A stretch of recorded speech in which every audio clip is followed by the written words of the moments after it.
Speaking test instructions. The speaking test is 20 minutes. There are 8 tasks in the speaking test. Please try your best to answer all the questions.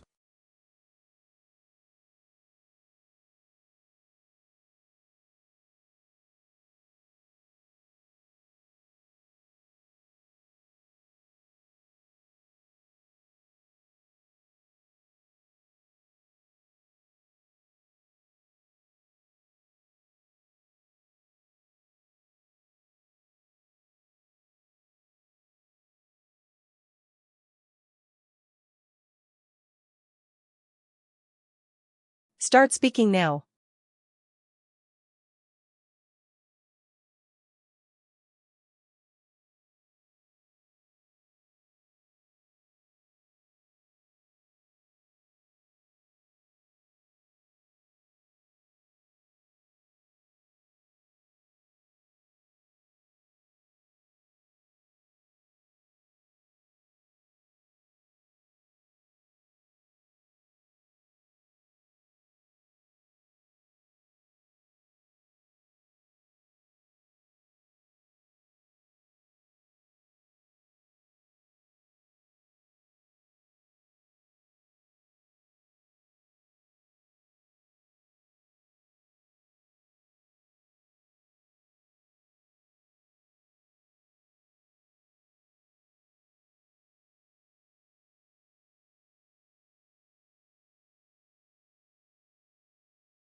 Time is up.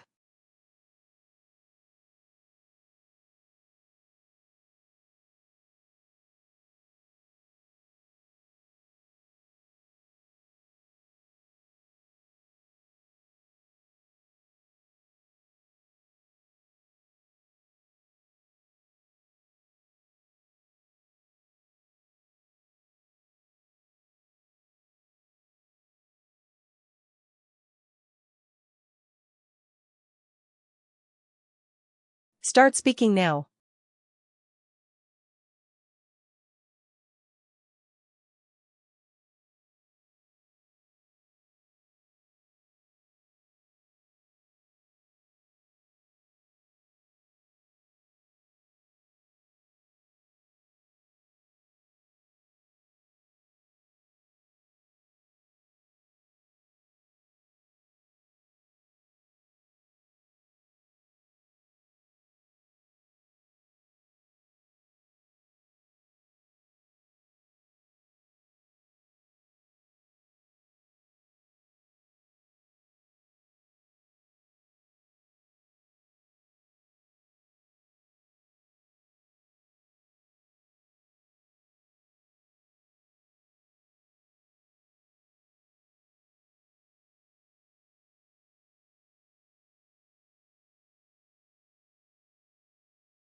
Time is up.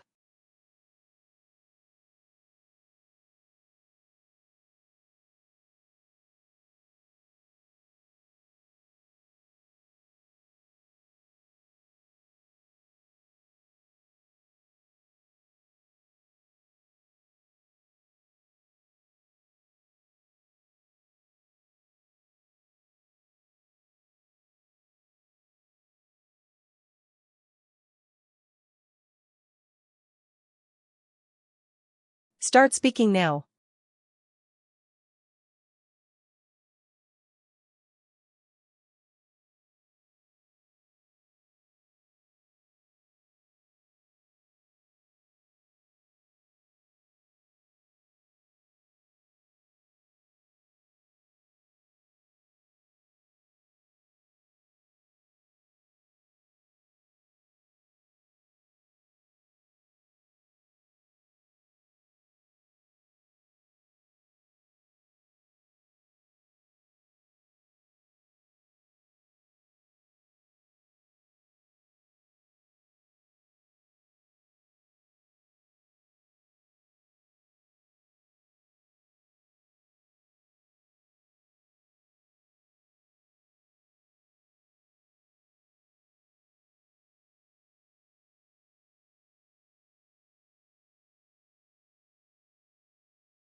Time is up.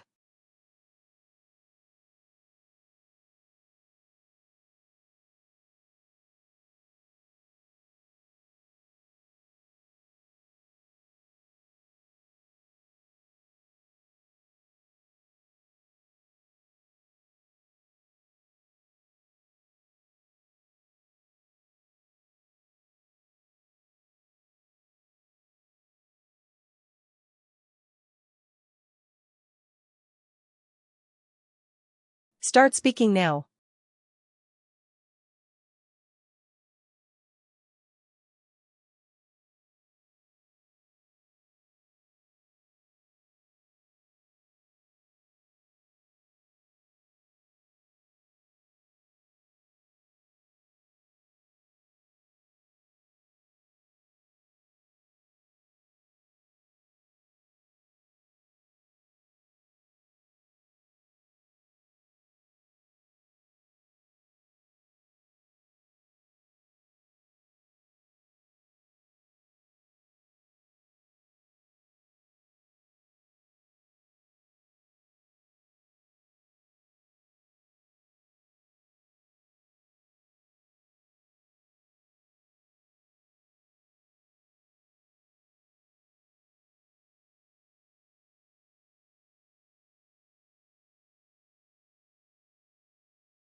Time is up.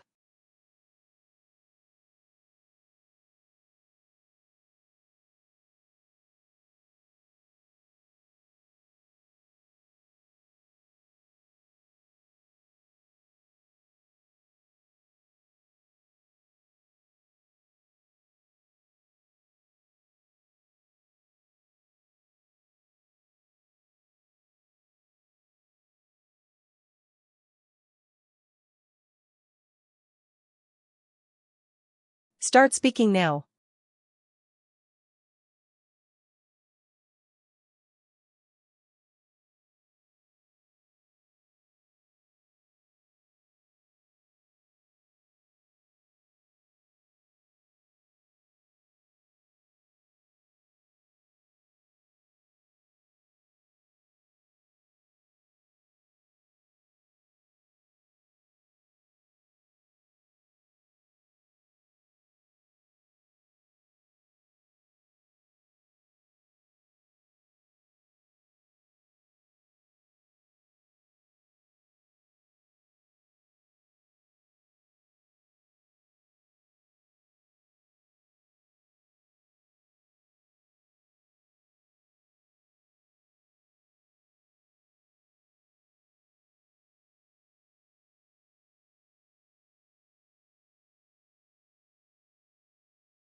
Time is up.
Start speaking now.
Time is up.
Start speaking now.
Time is up.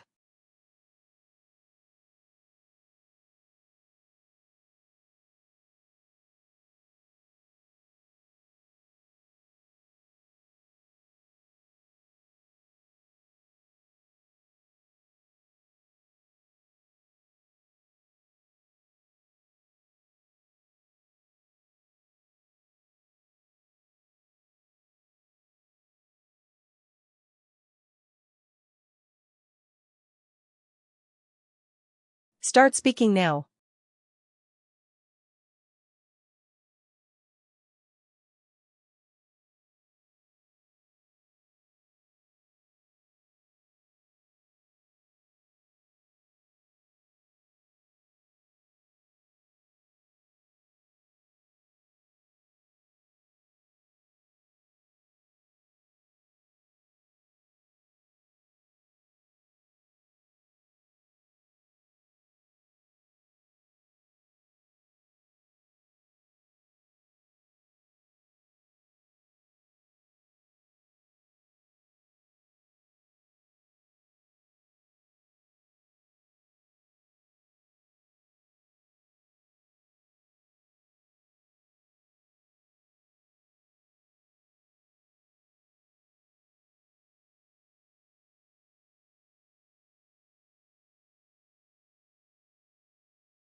Time is up.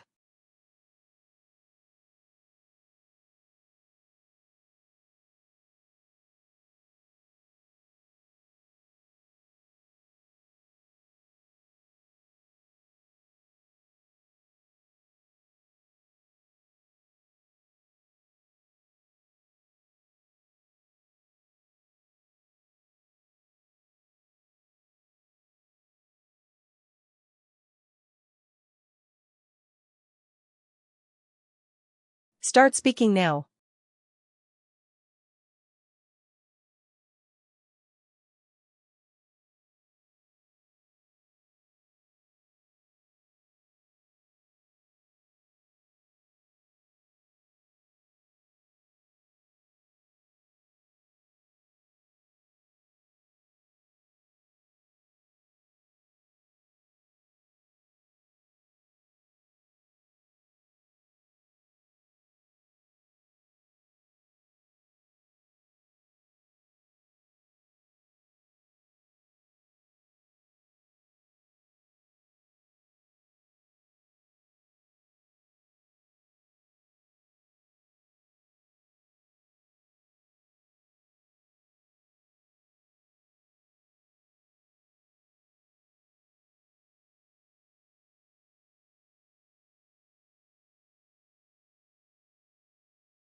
Time is up.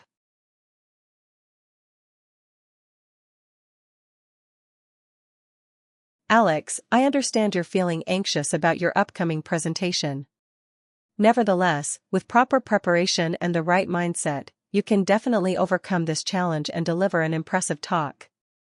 First and foremost, thorough preparation is your strongest ally against public speaking anxiety. Consequently, I'd recommend mastering your content completely so that even if nerves affect you, your deep understanding will keep you on track. Additionally, practice delivering your presentation multiple times, in front of a mirror, for colleagues, or even record yourself to identify areas for improvement. Regarding structure, break it down into smaller, manageable sections with clear transitions. Furthermore, visualization is another powerful technique. Spend time regularly imagining yourself delivering a successful presentation. This mental rehearsal actually creates neural pathways similar to physical practice. On the presentation day, arrive early to familiarize yourself with the venue and test any technology. Meanwhile, focus on slow, deep breathing to calm your nervous system if anxiety builds up. Moreover, shift your perspective about the presentation itself. Instead of viewing it as a performance where you might be judged, consider it an opportunity to share valuable information with interested colleagues. Remember that even the most experienced speakers feel nervous sometimes. However, with preparation, practice, and these strategies, you'll be able to manage your anxiety and deliver an engaging presentation. Last year, I worked on developing a cross-platform mobile application with 5 team members from different departments. My role involved creating the user interface and ensuring a consistent experience across iOS and Android devices. The most significant challenge we faced was coordinating efforts between team members with vastly different technical backgrounds. For instance, the back-end developers used terminology that was often unfamiliar to the design team. Furthermore, our initial project timeline proved unrealistic once we encountered unexpected compatibility issues with older devices. Despite these obstacles, we implemented several effective solutions. First and foremost, we established a shared vocabulary document that defined technical terms in accessible language. Additionally, we implemented twice-weekly synchronous meetings where each member would demo their progress and identify integration points. As a result, communication improved dramatically by the second month of development. When we encountered the timeline issues, our project manager negotiated with stakeholders to adjust expectations while our team reorganized priorities. Consequently, we maintained the core functionality for the initial release while scheduling less critical features for subsequent updates. Through this collaborative approach and adaptability, we successfully launched the application only 3 weeks behind the original schedule, with significantly better quality than if we had rushed to meet the initial deadline. Moreover, the stakeholders were ultimately pleased with the result, as the application received highly positive user feedback upon release. The illustration depicts a vibrant children's playground nestled within a residential neighborhood. Various play structures are strategically arranged throughout the sandy area, including 2 distinct play towers with colorful roofs, one red and one blue, both adorned with yellow flags. Despite being an animated illustration, the scene captures the dynamic energy of childhood recreation. Children of different ages are enthusiastically engaged in various activities. Some are climbing the ladders, while others are enjoying the slides, which come in multiple colors including yellow and red. Additionally, several swing sets accommodate children who prefer swinging, and a large tunnel provides an opportunity for exploration. In the corner, a sandbox allows for creative play where children can be seen building with buckets and small shovels. The playground is thoughtfully situated in what appears to be a suburban setting, as evidenced by the row of similar-styled houses visible in the background. Not only does this create a safe environment for the children to play, but it also fosters a sense of community where youngsters can interact socially with their peers. Furthermore, the illustration employs warm colors and a cheerful artistic style, which effectively conveys the joyful atmosphere of children at play, highlighting how recreational spaces serve as essential venues for physical activity, imagination, and social development during childhood. Initially, as the afternoon progresses, several parents will undoubtedly arrive to collect their children from this vibrant playground, whereas others might join to supervise the remaining youngsters. Subsequently, the children currently using the swings will likely transition to the slides or climbing towers, while simultaneously, those in the sandbox will create more elaborate structures with their buckets and tools. Meanwhile, the child exploring the tunnel might convince friends to join in an imaginative game of hide-and-seek throughout the playground equipment. Furthermore, due to the extended playtime, some children will presumably grow hungry, and consequently, a small picnic might be organized on the grassy area adjacent to the play structures. Despite their boundless energy, the children will eventually tire from their enthusiastic play. Nevertheless, they will insist on just 5 more minutes before reluctantly departing. In conclusion, as dusk approaches, the playground will gradually empty, though the children will undoubtedly look forward to returning the following day for equally exciting adventures.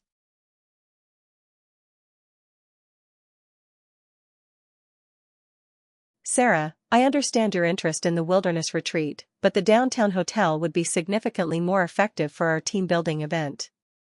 First and foremost, the central location ensures accessibility for all employees regardless of where they live or their transportation situation. Unlike the wilderness retreat requiring a 2-hour ferry ride, the hotel eliminates complicated logistics and travel time. Consequently, team members can focus their energy on participation rather than navigating challenging transportation arrangements. Additionally, the professional facilities at the downtown venue provide modern conference spaces specifically designed for productive group work. Moreover, these spaces include technical support and reliable Wi-Fi that will ensure our sessions run smoothly without technological complications. Although the wilderness retreat emphasizes limited technology access as a feature, this actually presents significant challenges for our team. Many departments need to remain partially connected to their responsibilities, whereas complete disconnection might create anxiety rather than focus. Furthermore, the hotel's professional catering will accommodate all dietary requirements and preferences without difficulty. Despite the higher cost per person, when factoring in time savings, superior facilities, appropriate connectivity, and professional catering, the investment represents better value. The primary goal is strengthening team cohesion and productivity, and the downtown hotel environment is deliberately designed to support these outcomes. Therefore, while the wilderness retreat might seem adventurous, the downtown hotel provides a more practical, accessible, and ultimately more effective setting for achieving our objectives.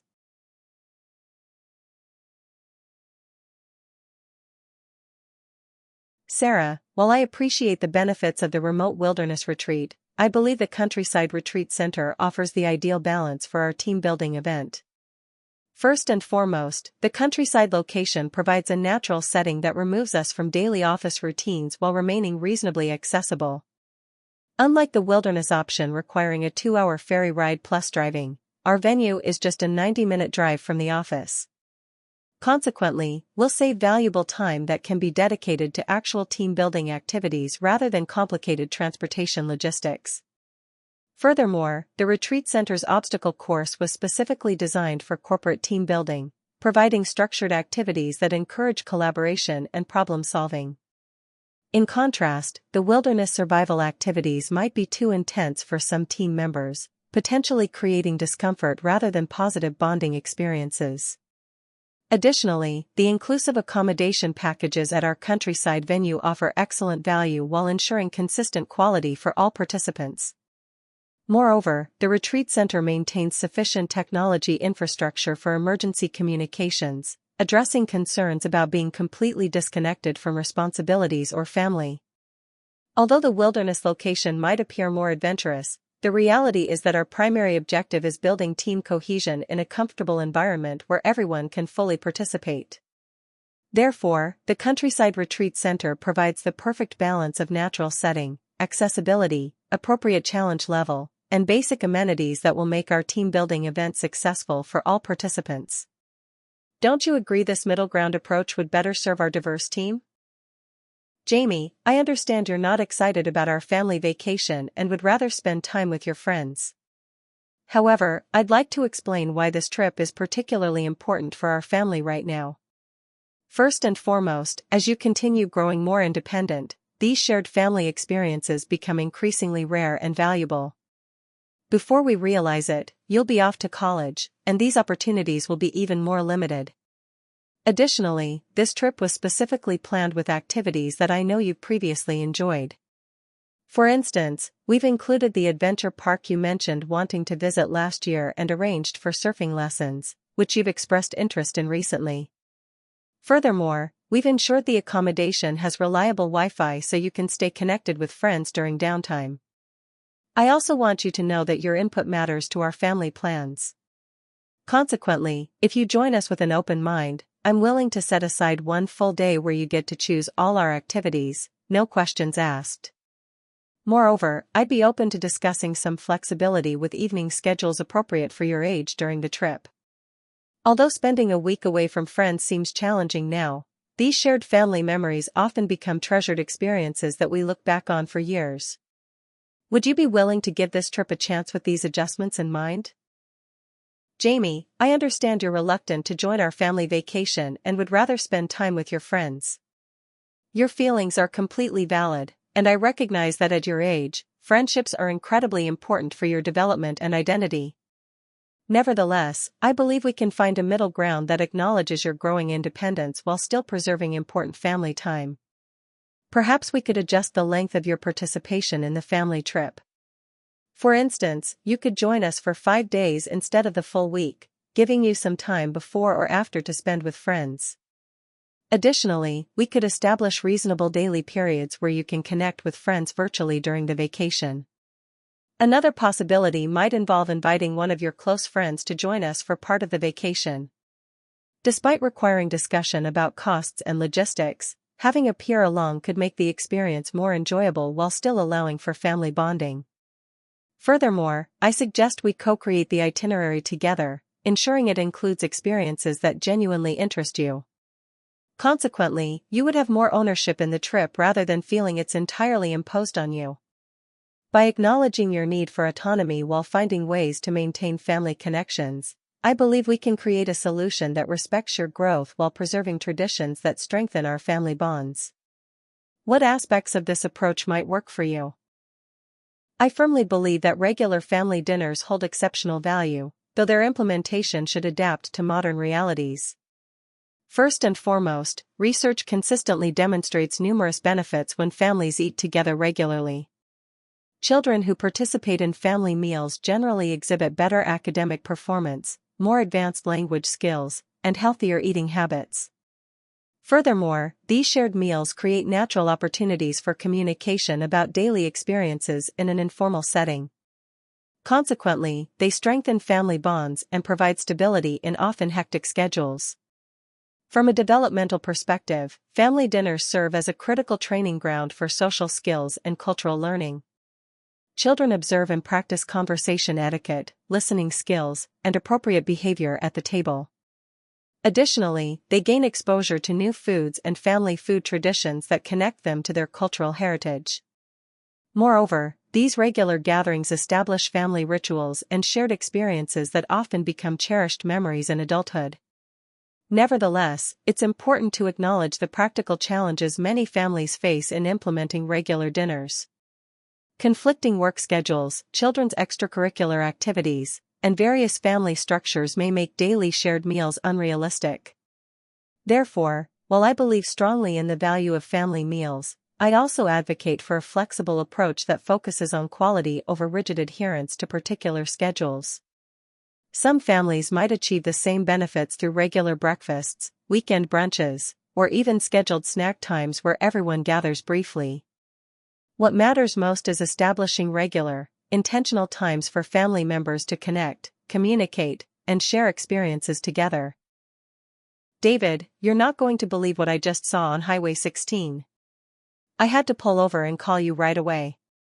While driving through those farmlands just past Miller's Creek, I suddenly spotted the most bizarre creature I've ever encountered. At first glance, it appeared to be a hare because of its distinctive head with those long, alert ears and twitching whiskers. However, as I slowed down to get a better look, I realized that its body was completely abnormal. Despite having what seemed to be a deer-like torso, the animal was balanced on 4 extraordinarily long, thin legs that resembled those of a giant spider or insect.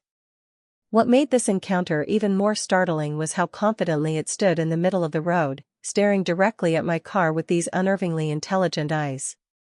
Initially, I was so shocked that I nearly swerved into the next lane, but thankfully, there wasn't any oncoming traffic. After regaining my composure, I managed to take a quick photo, which I'll show you later. Not only was this creature unlike anything I've ever seen before, but it also didn't seem frightened by my presence whatsoever. I'm still shaking from the experience and wondering if anyone else has reported similar sightings in the area.